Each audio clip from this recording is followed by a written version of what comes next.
The Nether Order. Investigators uncover a secret cult.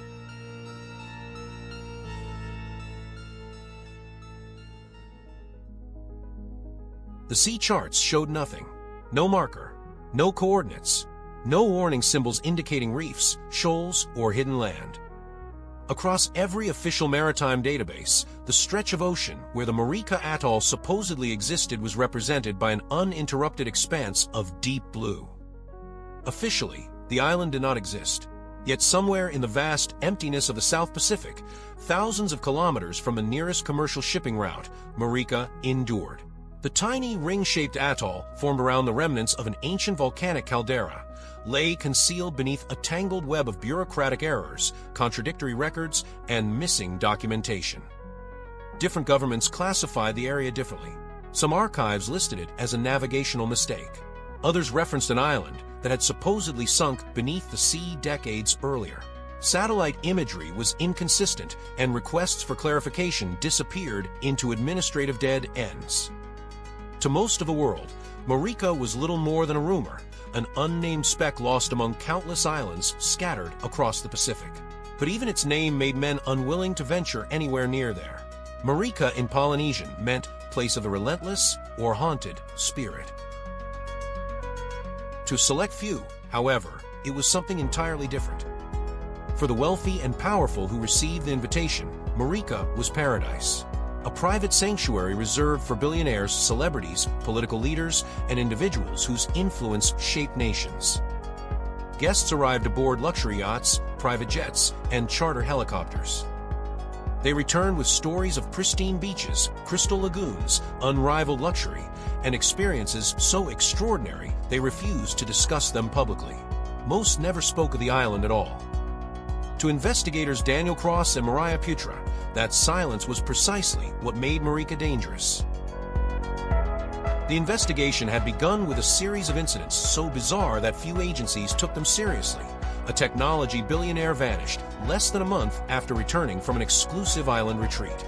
His private staff claimed he had become increasingly withdrawn before disappearing without explanation. Despite an international search, neither he nor his fortune was ever recovered. Then came the actress. One of the most recognizable faces in the world abruptly sold her homes, liquidated her investments, and transferred nearly her entire fortune to a little-known organization called the Nether Order. During a brief televised interview, she appeared calm, almost euphoric, describing her actions as a necessary step toward transcendence. Within weeks, she too vanished from public life. The cases continued to accumulate. Corporate executives resigned from powerful positions with no explanation. Influential media figures began promoting identical philosophical ideas despite having no known connection to one another. Several prominent politicians from different countries started advocating unusual policies that seemed to benefit no political party, corporation, or voting bloc. Individually, each incident appeared strange but explainable. Together, they formed a pattern that was impossible to ignore. And at the center of that pattern was Māreka.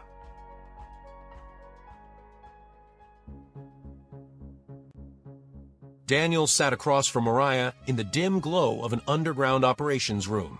The air hummed with the constant vibration of servers and cooling fans. Around them, dozens of monitors displayed financial records, satellite photographs, travel manifests, and intelligence reports gathered over the past 18 months. A slideshow of faces flickered across the largest screen: billionaires, actors, government officials, military contractors. Every one of them had visited the island. Daniel rubbed tired eyes before pointing toward the monitor.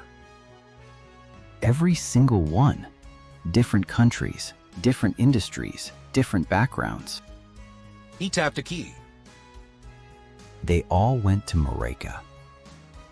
Mariah leaned forward and enlarged a recently acquired satellite image. The image filled the screen. For a place that officially did not exist, the island was remarkably developed. White sand beaches curved around a brilliant turquoise lagoon. Rows of extravagant villas stood hidden among tropical forests. Private marinas extended into the water like silver fingers, capable of accommodating superyachts worth hundreds of millions of dollars. Helipads dotted the coastline, connected by roads that disappeared beneath dense jungle canopies. but it was the structure at the island's center that held her attention. Unlike the surrounding luxury architecture, the building was stark and imposing. A massive black complex rose from the heart of the atoll. Its angular walls absorbed sunlight rather than reflected it. From orbit, it resembled an enormous temple or fortress surrounded by concentric rings of stone and geometric courtyards. Mariah studied it for several moments. Not exactly subtle for a secret cult. Daniel gave a humorless smile. They don't call themselves a cult. He opened a thick digital dossier labeled Nether Order and projected several pages onto a secondary screen. The organization's public image was polished and carefully crafted. Exclusive philosophical retreats, personal transformation, liberation from social conditioning, the pursuit of ultimate human potential. According to its marketing material, the Nether Order offered its members a path beyond conventional morality, beyond guilt, beyond limitation itself. Mariah scanned the pages. It sounds like every cult brochure ever written. That's the public version. Daniel opened another file, one inaccessible through normal channels. Internal communications, witness statements, leaked financial records. The room grew quieter as the documents appeared. Their private messaging is different. Different how? Daniel looked at the satellite image of the Black Temple. According to former members, they promise guests absolute fulfillment. Mariah frowned. What does that even mean? Daniel hesitated. When he finally answered, his voice was filled with skepticism. It means they promise people everything they've ever wanted. He clicked to the next slide. A photograph appeared, showing a former guest staring blankly into a camera, a faint smile frozen on his face. And somehow, they convince them they've found it.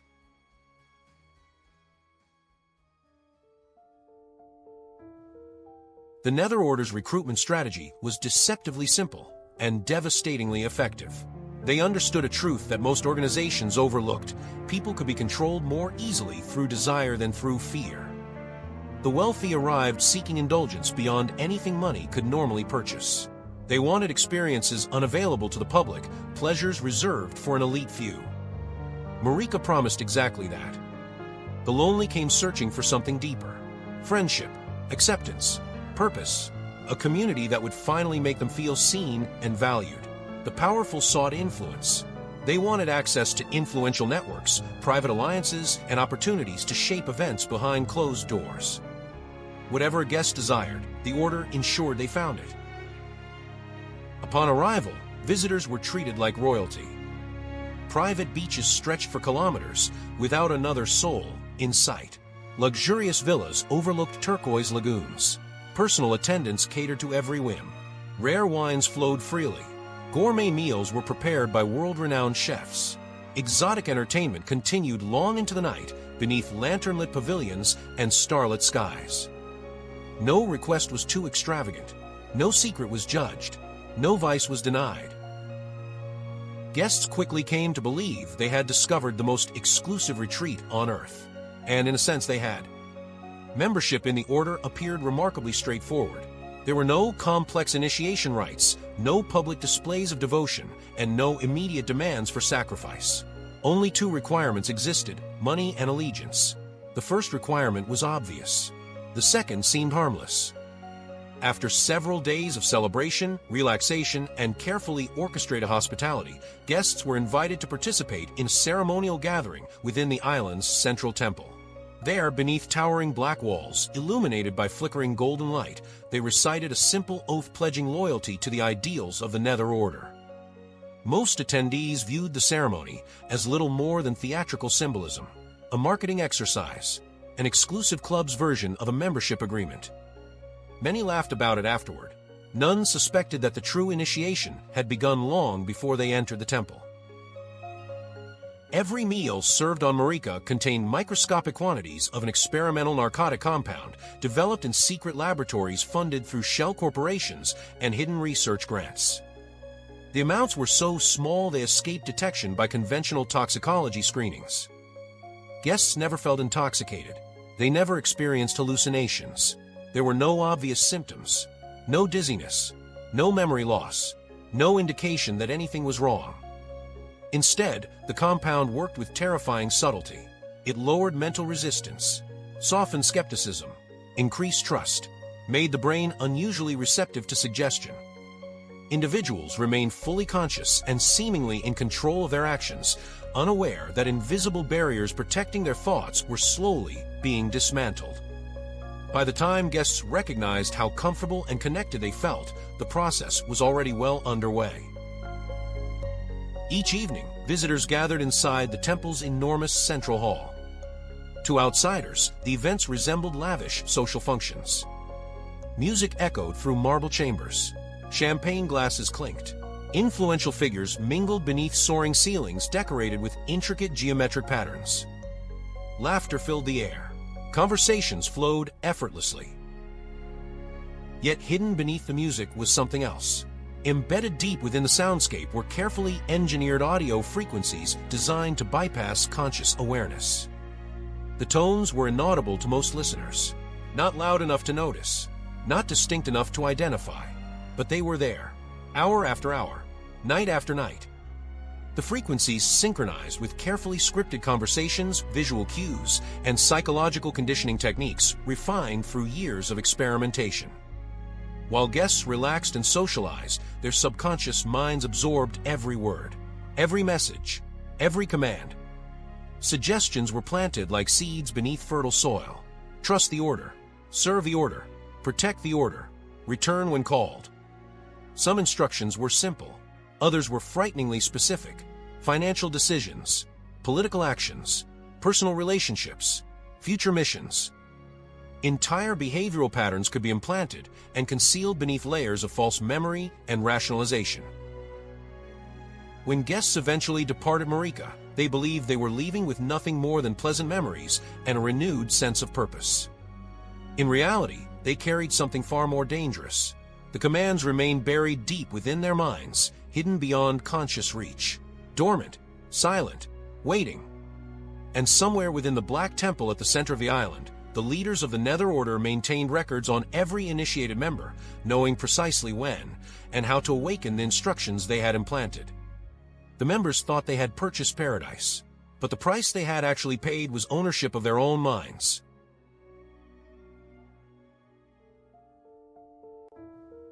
Daniel and Mariah had arrived on the island under carefully constructed false identities. For 2 weeks, they lived behind those masks without a single misstep. Daniel posed as a wealthy technology investor looking for exclusive opportunities among the world's elite.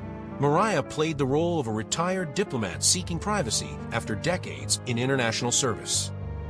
Their forged histories were flawless, their performances convincing enough to satisfy even the island's meticulous vetting process. The resort itself seemed less like a destination and more like a fantasy made real. Every detail had been engineered to perfection. Marble villas overlooked crystal blue waters. Private beaches stretched for miles without another soul in sight. Exotic gardens bloomed year-round beneath a climate controlled so subtly that guests never noticed it. The service bordered on supernatural. Staff members appeared before requests could be made, offering drinks, meals, or comforts that guests had only begun to consider. A favorite wine was waiting before a guest remembered wanting it. Fresh towels arrived moments before someone decided to swim. Every need, every whim, every desire was anticipated and fulfilled with effortless precision. Guests surrendered themselves to the experience. Their days blurred into a cycle of pleasure and indulgence. Gourmet feasts appeared at all hours. Private concerts, exclusive entertainment, and carefully curated adventures occupied every waking moment. Laughter filled the air. Worries seemed to dissolve beneath the island's warm sun and gentle ocean breezes. The atmosphere was intoxicating in ways that went beyond luxury. Even Mariah, whose instincts had been sharpened by years of diplomatic and intelligence work, found herself relaxing. She slept more deeply than she had in years. Her suspicions softened. The questions that had brought her there seemed less urgent with each passing day. That realization terrified her. One evening, after another flawless day at the resort, she slipped away from the main complex and made her way to a secluded stretch of beach hidden between black volcanic cliffs. The sun had already disappeared below the horizon, leaving the sea bathed in silver moonlight. Waves rolled gently onto the sand as Daniel emerged from the shadows. He looked troubled. Mariah studied his expression before speaking. You feel it too. Daniel glanced toward the glowing lights of the resort in the distance and nodded. Like the place wants us to stop asking questions. A wry smile crossed his face. That's exactly what worries the hell out of me. For a moment, neither spoke. The sound of the ocean filled the silence. Then Daniel reached into his jacket and produced a small vial that was tightly sealed. Inside was a clear liquid, indistinguishable from water. He handed it to her. What is it? Lab results from one of the drinks they served at dinner. Mariah activated the miniature display attached to the container and scanned the data, scrolling across the screen. As she read, the color drained from her face. Her expression darkened. Strionicin. So that's what they're doing. Neurochemical manipulation. Daniel folded his arms. And they're no amateurs either. Mariah continued studying the results. The compounds were sophisticated, engineered to influence mood, suppress anxiety, and subtly reduce critical thinking without triggering obvious side effects. The concentrations were precise, adjusted carefully enough to avoid detection by ordinary toxicology screens.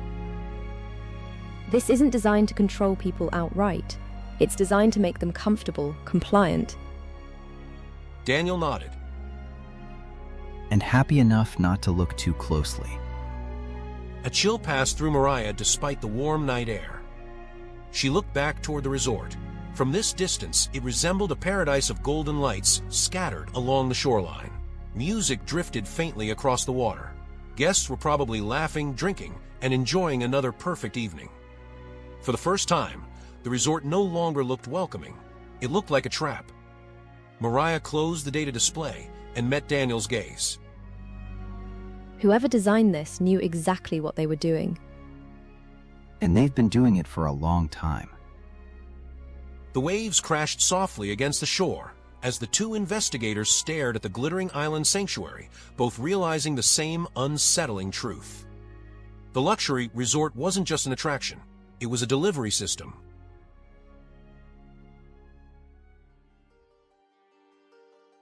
Māreka was the name he had chosen for himself, though few believed it was the one he had been born with.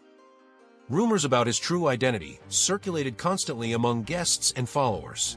Some claimed he had once been a renowned scientist who vanished from public life decades earlier. Others whispered that he came from old money, a member of a powerful family who had abandoned wealth for a higher purpose.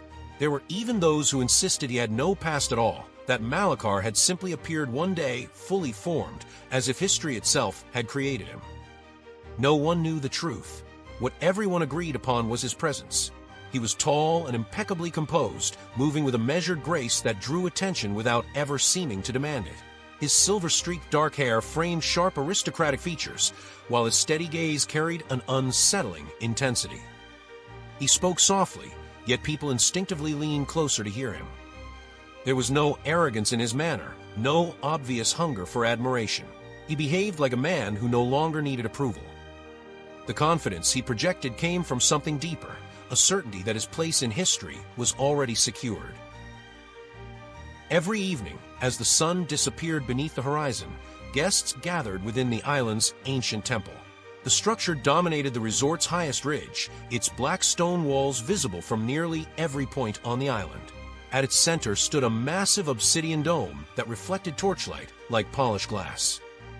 Thousands of followers filled the vast chamber night after night, sitting in perfect silence as they awaited Māreka's arrival.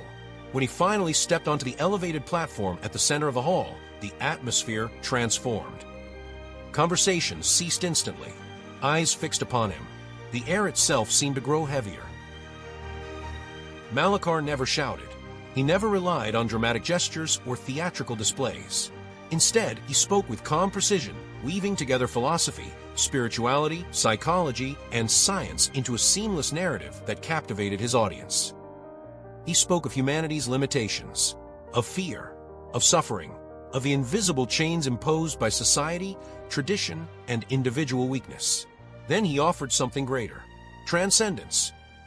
He promised a future in which the mind could evolve beyond its natural constraints. A world where anxiety, doubt, and conflict would cease to exist.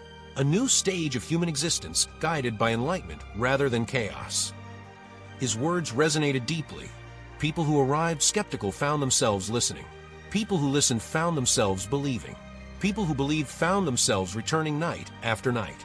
And every evening, when his speeches concluded, the temple erupted into thunderous applause. Thousands stood, thousands cheered, thousands felt they had witnessed something profound. None of them realized they were surrendering small pieces of themselves with every gathering.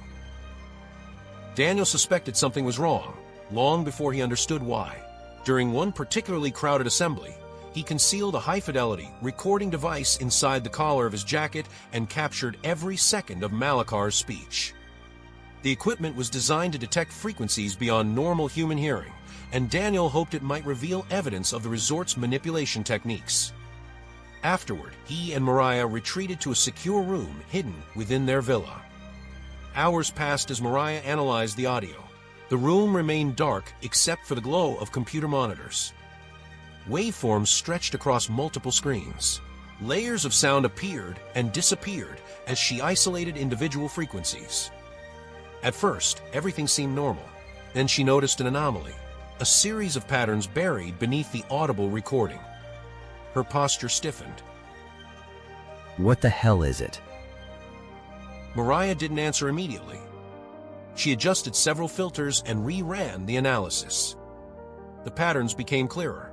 Beneath Māreka's voice existed another one, not spoken openly, hidden, encoded. A sophisticated arrangement of frequencies woven into the speech itself. Mariah's eyes widened as software translated portions of the signal.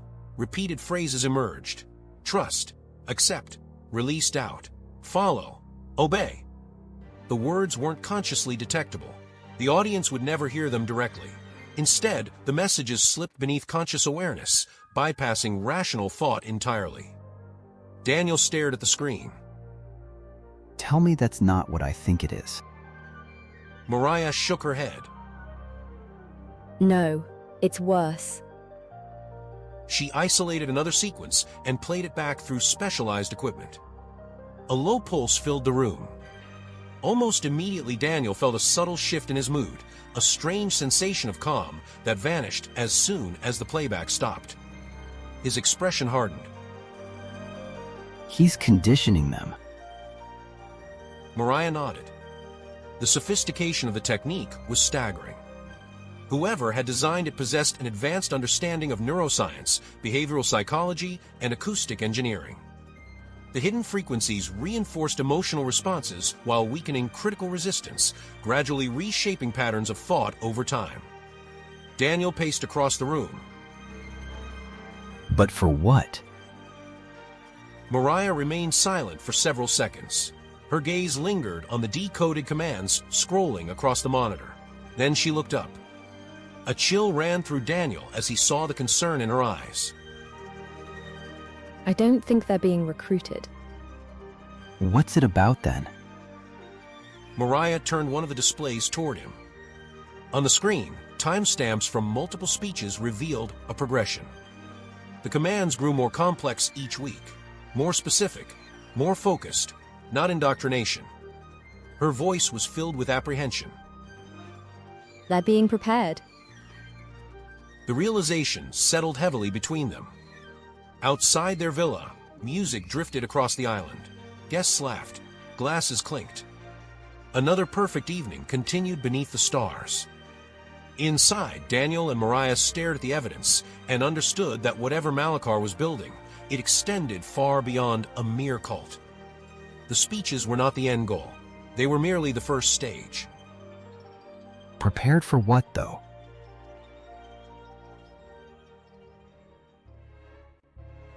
The answer had been hidden beneath the temple all along. For days, Daniel and Mariah had searched for evidence connecting Malakar's psychological conditioning to a larger objective. Every lead pointed back to the massive obsidian temple overlooking the island, yet the structure itself revealed nothing. Its public chambers were grand but unremarkable. Its archives contained carefully curated histories. Its restricted areas were guarded, but not heavily enough to justify the level of secrecy surrounding them. The truth lay deeper. On the 10th night of their infiltration, Daniel noticed a discrepancy in the temple's architectural plans. Internal measurements suggested a section of the structure extended far below the foundation, yet no stairways or access tunnels appeared on any map they had obtained.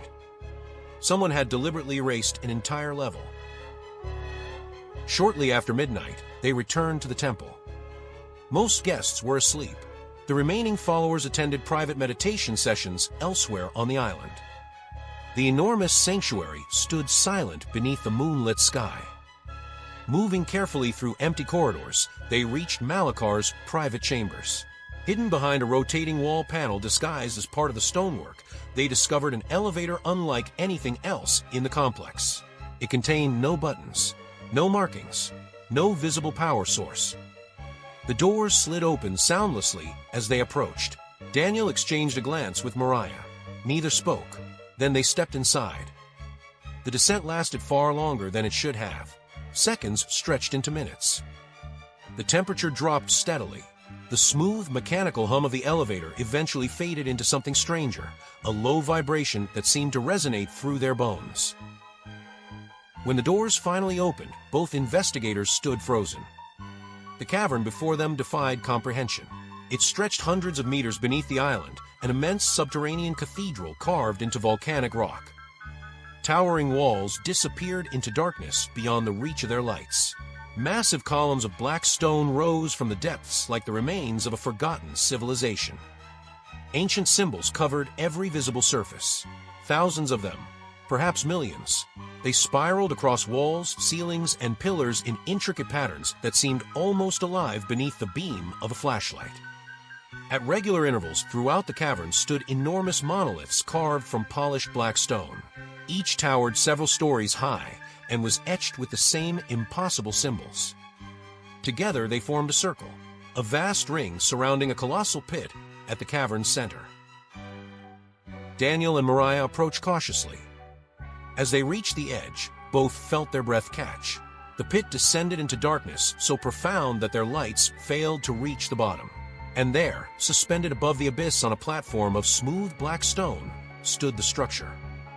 It resembled a doorway, yet every instinct rebelled against that description.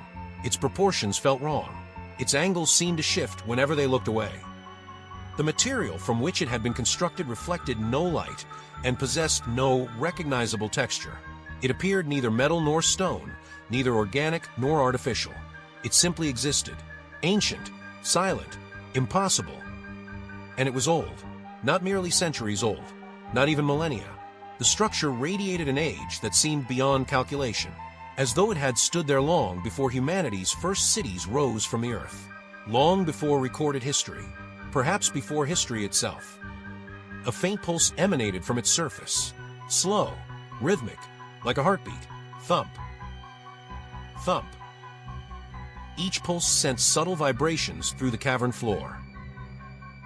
Mariah stared at the structure, unable to look away. An overwhelming sense of dread settled over her. Something about it felt familiar, not because she had seen it before, because some buried part of her mind recognized it, as if humanity had carried the memory of that doorway in nightmares for countless generations.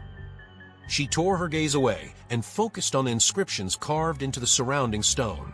The symbols appeared impossibly ancient. No known linguistic family resembled them. No civilization in recorded history had produced anything remotely similar. Yet as her flashlight passed across the markings, fragments of meaning surfaced within her thoughts. The sensation was deeply unsettling. She wasn't translating the symbols. The symbols were translating themselves. Her blood ran cold. This says Dazithis. Daniel looked up immediately. What or who is Dazithis? Mariah swallowed. The entity they're trying to summon. She moved closer to the wall, reading more of the inscriptions. The symbols seemed to shift beneath the beam of her flashlight. Not physically. Yet her eyes struggled to focus on them, as if the language resisted observation. Her voice trembled as she translated. This says, the Devourer Beyond Stars. Another inscription. This one, the Sleeper Between Worlds. And further along the wall. This last one, the Mouth of Endless Night. Silence settled between them. Daniel studied the enormous doorway, the pulsing structure, the abyss beneath it, the endless symbols. Then he shook his head. You actually believe this thing exists?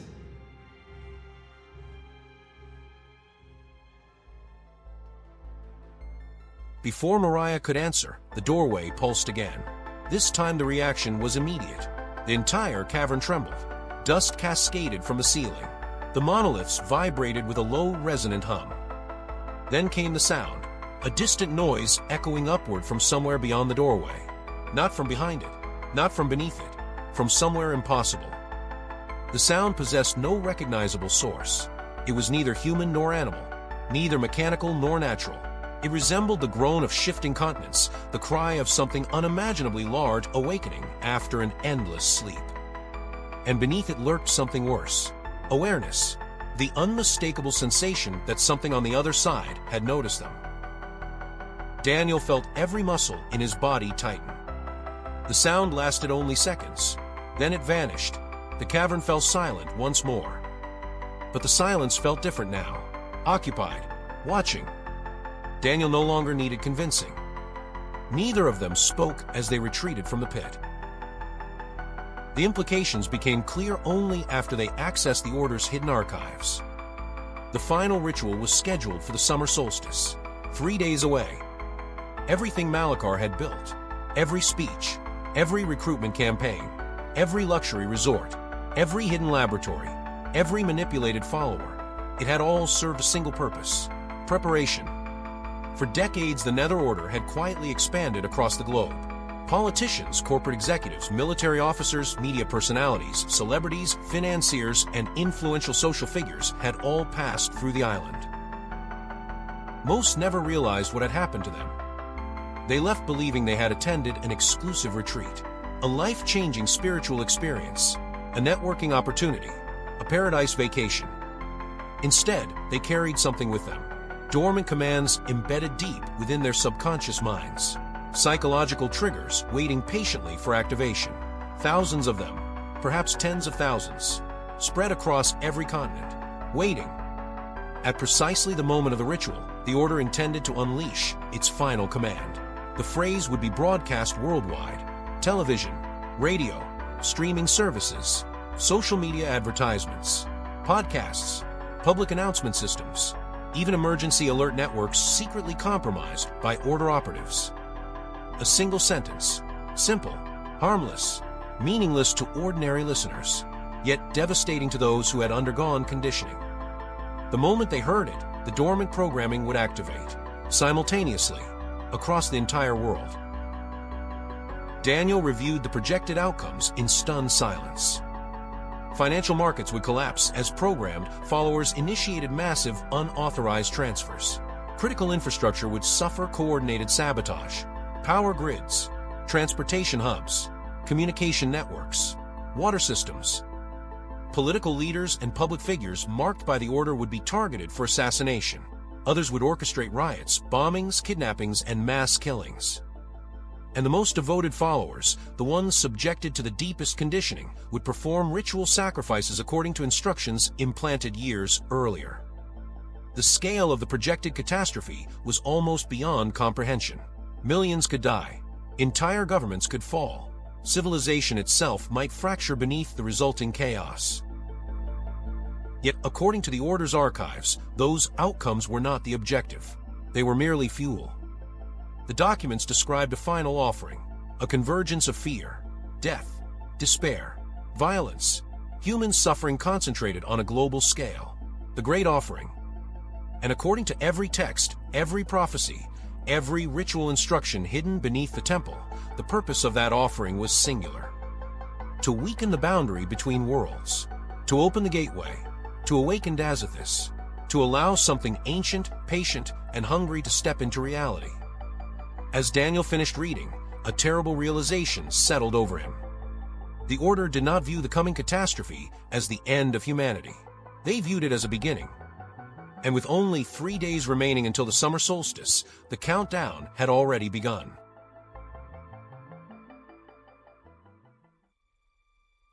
Daniel and Mariah escaped discovery by minutes. The moment they transmitted copies of the Order's archives from beneath the temple, silent alarms activated throughout the underground complex. Somewhere within the island's labyrinth of tunnels, security personnel realized the truth had been exposed. Māreka had anticipated the possibility all along.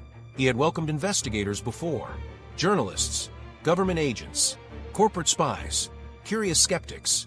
Anyone who looked too closely simply disappeared before uncovering enough to matter. This time had been different. This time the evidence had escaped the island, and Māreka knew it. As Daniel and Mariah raced toward the concealed elevator, red warning lights erupted throughout the cavern. Ancient symbols carved into the walls glowed faintly beneath flashing emergency strobes. Massive metal doors began sealing sections of the complex. A deep alarm echoed through the underground chambers. Not electronic, ancient, a low resonant tone that seemed to vibrate through the volcanic stone itself. I guess they know. Mariah didn't slow down. Then we'd better move. Behind them, armed members of the Order emerged from multiple passageways. These were not resort employees, not smiling attendants or spiritual guides. They wore black tactical uniforms and moved with military precision. The illusion of paradise had vanished. Now the Order revealed its true face. Gunfire exploded through the tunnel. Stone shattered beside Daniel's head. He dove behind a pillar as bullets ricocheted through the darkness. Go! Go now! Mariah sprinted toward the elevator controls. Another burst of gunfire echoed behind them. The elevator doors began closing. Daniel lunged through the narrowing gap a fraction of a second before several rounds slammed into the metal. The doors sealed. The elevator surged upward. For several seconds, neither spoke. Both listened to their pounding hearts. Then the entire elevator shook violently. They're trying to stop us. Daniel checked his weapon. Let's hope we're faster. The pursuit continued across the island. By the time they emerged from the temple, darkness still covered Māreka. Tropical rain swept across the jungle, while security teams flooded the resort grounds. Searchlights cut through the trees. Vehicles raced along hidden service roads. Drones buzzed overhead. The island had transformed into a battlefield. Daniel and Mariah fled through dense jungle trails, crossing ravines and volcanic ridges, while armed pursuers closed behind them. More than once, they narrowly avoided capture. At one point, they descended into an abandoned lava tunnel beneath the island's eastern cliffs. The tunnel twisted deep into the volcanic rock. Gunfire echoed behind them. The sound distorted strangely through the narrow passageways. For nearly an hour, they ran through darkness, illuminated only by emergency lamps and handheld lights. Eventually, they reached a concealed communications relay the Order had overlooked. There, exhausted and covered in mud, they transmitted everything. The archives, the recordings, the evidence of psychological conditioning, the plans for global activation, the existence of the gateway beneath the temple, every file, every document, every horrifying secret. Within minutes, intelligence agencies across multiple nations received the data. The response was immediate. Emergency meetings convened, military assets mobilized, counterterrorism units launched operations. Satellite surveillance focused on Māreka. Naval vessels changed course. Aircraft were scrambled. For a brief moment, it seemed that hope had returned.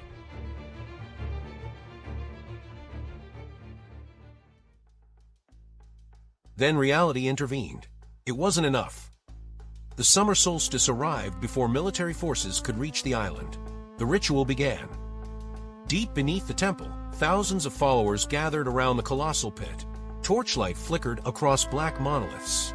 Ancient chants reverberated through the cavern. The doorway pulsed faster than before. Its rhythmic heartbeat echoed through the darkness. Thump, thump, thump. The structure no longer appeared dormant. It seemed awake. At the center of the assembly stood Māreka, tranquil, unmoving, triumphant. The black doorway loomed behind him like a wound in reality itself.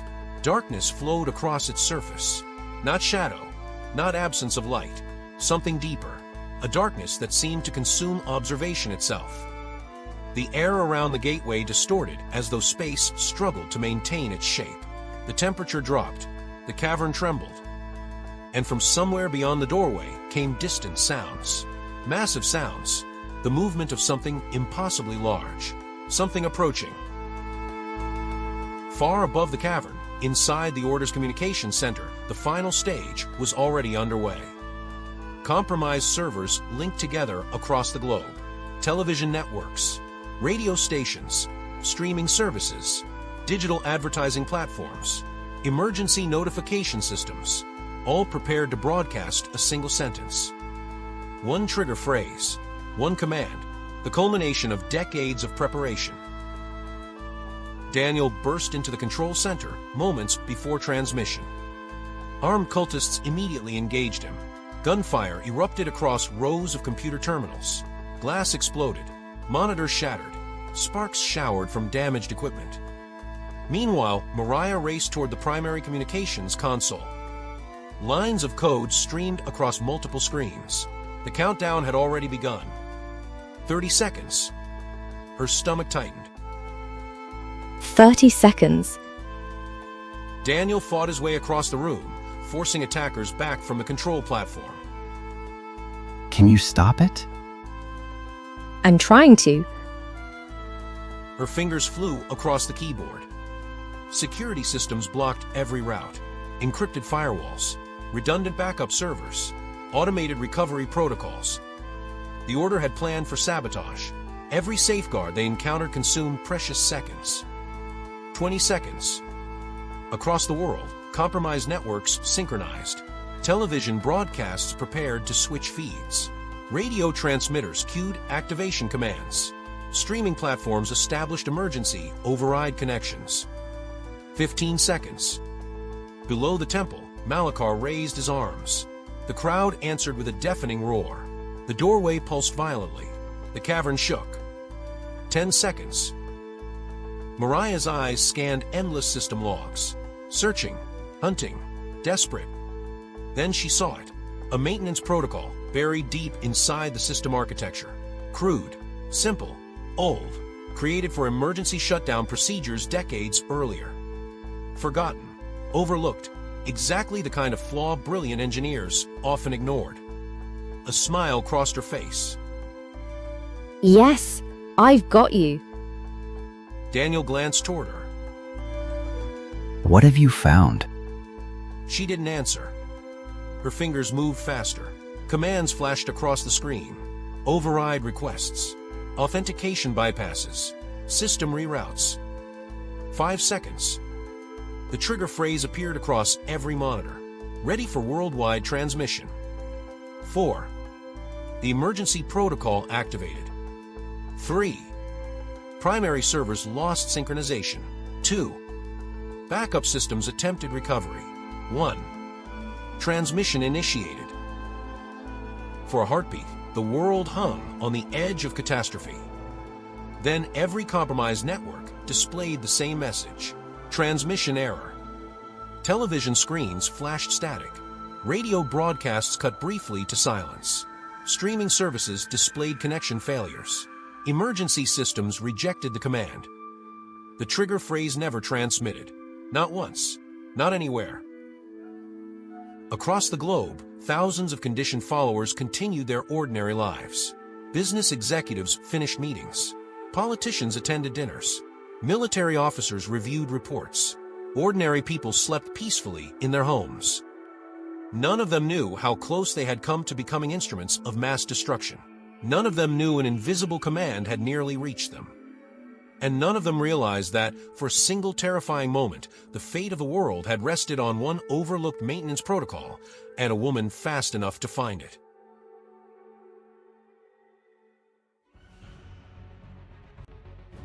Below the temple, the effect was immediate. The chanting stopped. The followers looked around in confusion. Māreka's expression changed for the first time. Not anger, not fear, disbelief, because the great offering had failed. And whatever waited beyond the doorway had been expecting to be fed. Below the island, triumph turned to panic. For decades, the Nether Order had worked toward a single moment. Every recruit, every hidden laboratory, every manipulated follower, every sacrifice had been part of an intricate design intended to culminate in the great offering. Now, in the span of a few seconds, that design was collapsing. The trigger phrase had failed. The synchronized chaos never occurred. Across the world, millions of lives continued uninterrupted. And beneath the temple, something began to go terribly wrong. The gateway reacted immediately. The black doorway, which moments earlier had pulsed with growing strength, suddenly shuddered. The darkness within its frame rippled violently. The steady heartbeat became erratic. Thump. Thump. Thump. A deafening crack echoed through the cavern. The immense structure trembled. Māreka's confidence evaporated. No, this cannot happen. Followers stared in confusion. Many had no idea what had failed. Others watched the doorway with mounting horror. The darkness inside the arch was changing. Instead of expanding outward, it was collapsing inward. The black void folded into itself like a dying star. Reality warped around the gateway. The air screamed, not metaphorically. The very atmosphere produced an impossible shriek as space twisted under forces it was never meant to endure. Māreka rushed toward the platform. Continue the ritual. His composure had vanished.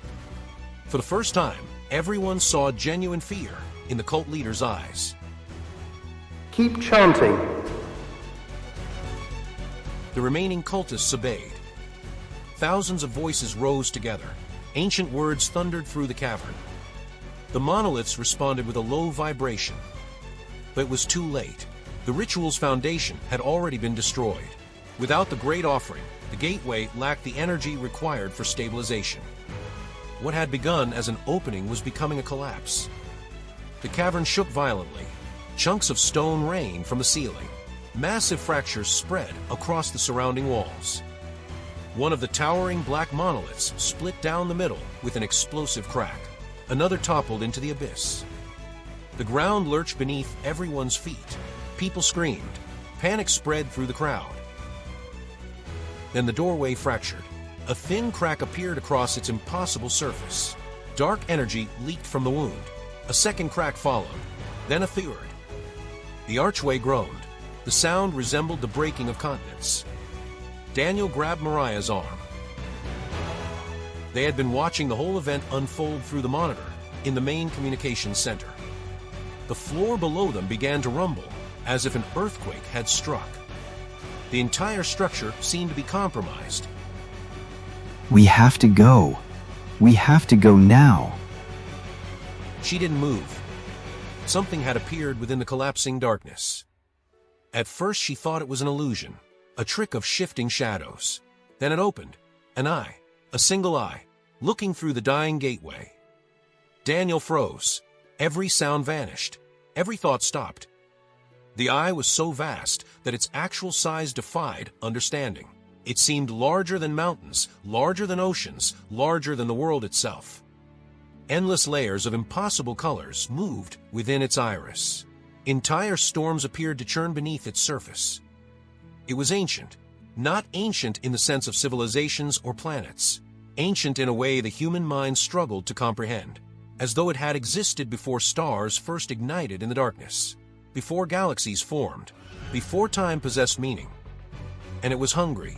The hunger radiating from that gaze was infinite, not the hunger of an animal seeking food, the hunger of a force that consumed realities, worlds, civilizations, Entire histories. For one impossible moment, the eye focused directly upon them. Daniel felt something touch his mind. Not physically, a sensation, a recognition, as though the entity were examining him, cataloging him, remembering him. Mariah experienced the same horrifying realization. Dazithis was not merely observing. It understood. It knew. And worst of all, it would remember. The eye narrowed slightly. A reaction. Curiosity. Then hatred. Ancient and immeasurable. The gaze lingered for a fraction of a second longer. And then the gateway broke. The archway exploded into fragments of black light. The darkness imploded. The eye vanished. The connection severed. A shockwave tore through the cavern. The remaining monoliths shattered instantly. The platform collapsed. The abyss erupted upward in a storm of stone and darkness. Cracks began to appear in the walls and floor of the large room in which Daniel and Mariah stood. The remaining monitors exploded in a shower of sparks and glass, barely missing them both. Mariah, run! This time Mariah obeyed. They fled through collapsing tunnels while the underground complex disintegrated around them. Walls buckled, ceilings caved in. Entire passageways disappeared beneath avalanches of volcanic rock. Behind them, the heart of the Nether Order ceased to exist. The destruction continued for hours. The collapse spread through the island's foundations. Massive sections of volcanic rock fractured and slid into the ocean. The ancient temple cracked apart. Its obsidian dome split in two. By sunrise, much of the structure had vanished beneath the sea.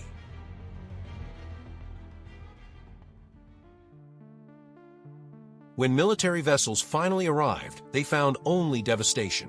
Smoke drifted from shattered cliffs. Rescue helicopters circled above flooded ruins. Survivors wandered the coastline in shock. Many seemed genuinely confused. Some couldn't remember how they had arrived on the island. Others recalled fragments of ceremonies, speeches, and rituals, but struggled to explain why they had participated. The conditioning was already weakening. Without the Order's reinforcement systems, the psychological programming began to deteriorate. Investigators uncovered vast financial networks, hidden behind shell corporations and charitable organizations. Accounts were frozen, assets seized, facilities raided. Arrests followed across multiple continents. Governments publicly described the organization as a sophisticated criminal conspiracy specializing in psychological manipulation, financial fraud, and extremist indoctrination. That explanation satisfied most people. The evidence supported it. The rest remained classified. The recordings from beneath the temple, the impossible language, the gateway, the eye. Only a handful of intelligence officials ever saw those files. Most wish they hadn't. Months passed. The world moved on. News cycles shifted. New crises emerged. Memories faded. The ruins of Māreka disappeared beneath the sea and became another conundrum buried beneath history. But Daniel and Mariah never forgot. On a cool autumn evening, they stood overlooking a harbor thousands of kilometers from Māreka. Fishing boats drifted across calm water. City lights reflected on gentle waves. The scene was peaceful, ordinary, exactly the kind of world they had fought to protect. For several minutes, neither spoke. Finally, Daniel broke the silence. Do you think it's over? Mariah didn't answer immediately. Instead, she opened a weathered folder recovered from Malakar's private quarters shortly before the island collapsed. The documents inside had disturbed her more than anything found beneath the temple. More than the rituals. More than the gateway. More than Dazithis. Because they suggested a far larger truth. She unfolded a map. Hundreds of locations had been marked across every continent. Remote mountains, deserts, jungles, ocean trenches, ancient ruins, places forgotten by modern civilization. Beside each location was a name. None matched Dazithis. There were hundreds of them. Hundreds. Each accompanied by references to different entities. Different gateways. Different rituals. Different methods of contact. Different doors. Daniel stared at the markings. Oh dear God. Mariah slowly turned to the final page. A handwritten note occupied the bottom margin. The ink had faded with age, yet the words remained perfectly legible. Māreka was only the first door. The harbor breeze stirred the pages. For a long moment, neither investigator spoke. Then Mariah closed the folder. The sound seemed unnaturally loud. No, I don't think it's over at all. Far away, beyond the reach of satellites and governments, beneath forgotten oceans and buried mountains, ancient structures waited in darkness. Silent, patient, watching. And somewhere beyond those hidden doors, beyond the boundaries of reality itself, something vast stirred within the void. Something that had glimpsed humanity. Something that now knew humanity existed. And in the endless darkness between worlds, ancient eyes remained open.